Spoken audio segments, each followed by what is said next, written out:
Vacation season start ಆದ್ರೂ ನಮಗೂ ಅಡುಗೆ ಮನೆಗೂ ಮಾತ್ರ ಯಾವ ವೆಕೇಷನ್ ಇರೋದಿಲ್ಲ. ಇವತ್ತು ಇಡ್ಲಿ ಮಾಡೋಣ ಅಂತ ಅಂದ್ಕೊಂಡಿದ್ದೆ, ಬಟ್ ಸೇಮ್ ಸಾಂಬಾರು ಚಟ್ನಿ ಮಾಡೋಕ್ಕಿಂತನೂ ಏನಾದರೂ ಸ್ವಲ್ಪ ಡಿಫ್ರೆಂಟಾಗಿ ಟ್ರೈ ಮಾಡೋಣ ಅಂಥೇಳಿ ಇವತ್ತು ಕ್ಯಾಪ್ಸಿಕಮ್ ಟೊಮ್ಯಾಟೊ ಇಟ್ಕೊಂಡು ಒಂದು ಕುರ್ಮಾನ ಟ್ರೈ ಮಾಡಿದೆ. ಕ್ಯಾಪ್ಸಿಕಮ್ ನೋಡಿ, ನಾವೇನು ಹೆಂಗಂತಂದರೆ ಏನೇ ಒಂದು ಲೆಫ್ಟ್ ಓವರ್ ಇದ್ದರೂ ಅದನ್ನು ಬಿಡಬಾರ್ದು, ಹೇಗಾನ ಯೂಸ್ ಮಾಡ್ಕೋಬೇಕು ಅಂತ ಯೋಚನೆ ಮಾಡ್ತಾ ಇರ್ತೀವಿ ನಾವು. ನಾರ್ಮಲಿ ಕುರ್ಮಾಗೆ ಒಂದು ನಾರ್ಮಲ್ ಬೇಸ್ ಇರುತ್ತೆ. ಒಂದು ಕೋಕೋನಟ್, ಕಡಲೆಪಪ್ಪು, ಆಮೇಲೆ ಒಂದು 2 ಮೆಣಸಿನ್ಕಾಯಿ, 2 ಅಥವಾ 3 ಮೆಣಸಿನ್ಕಾಯಿ, ಆಮೇಲೆ ಸ್ವಲ್ಪ ಸೋಂಪು, ಆಮೇಲೆ ಜಿಂಜರ್ ಗಾರ್ಲಿಕ್, ಆಮೇಲೆ ಸ್ವಲ್ಪ ಕೊರಿಯಾಂಡರ್ ಅಥವಾ ಯಾವುದೇ ಸೊಪ್ಪು, ಡ್ರೈ ಸ್ಪೈಸಸ್ಸು ಆ್ಯಡ್ ಮಾಡಿಕೊಂಡು ಟ್ರೈ ಮಾಡಿದೆ.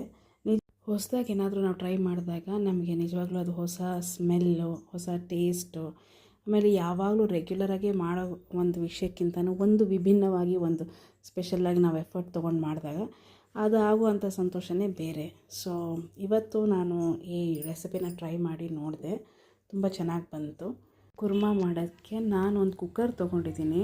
ಅದು ಕಡಲೆಕಾಯಿ ಎಣ್ಣೆ ಚೂರು ಹಾಕಿ, ಅದಕ್ಕೆ ಸ್ವಲ್ಪ ಕರಿಬೇವು, ಆಮೇಲೆ ಈರುಳ್ಳಿ, ಕ್ಯಾಪ್ಸಿಕಮ್, ಪುದೀನ, ಚೂರು ಉಪ್ಪು ಹಾಕಿ ಚೆನ್ನಾಗಿ ಸಾಟೆ ಮಾಡ್ಕೊತಾ ಇದ್ದೀನಿ.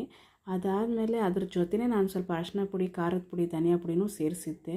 ಅದಾದಮೇಲೆ ನಾನು ಈ ಮಿಕ್ಸಿಗೆ ಹಾಕಿದ್ದ ಮಿಕ್ಸ್ಚರ್ನ ಅದರಲ್ಲಿ ಮಿಕ್ಸ್ ಮಾಡಿ, ನನಗೆ ಬೇಕಾದಷ್ಟು ಪ್ರಮಾಣಕ್ಕೆ ನೀರನ್ನ ಆ್ಯಡ್ ಮಾಡಿ ಕುಕ್ಕರ್ ಮುಚ್ಚಳನ ಮುಚ್ಚಿ 2 ವಿಸಿಲ್ ಇಟ್ಕೊಂಡೆ. ಅಷ್ಟೊತ್ತಿಗೆ ಕುರ್ಮಾ ರೆಡಿ ಆಯಿತು ನೋಡಿ.